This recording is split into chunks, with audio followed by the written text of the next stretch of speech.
તો દ્રૌપદી ઉત્તરા એક દિવસ બેઠા હતા, ત્યારે દ્રૌપદીએ કીધું હતું, ઉત્તરા સાંભળ, જ્યારે દુનિયામાં બહુ મુશ્કેલી આવે અને ખબર પડે કે હવે કોઈ બચાવી નહીં શકે, ત્યારે એક જ વ્યક્તિના શરણે જાજે.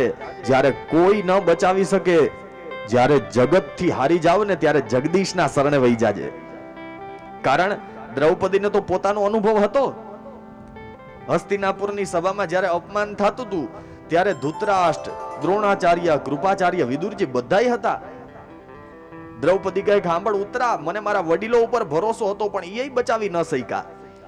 પછી એમ થયું કે પાંચ મહારથી પતિ હોય ને એની સ્ત્રીનું આવું અપમાન થાય.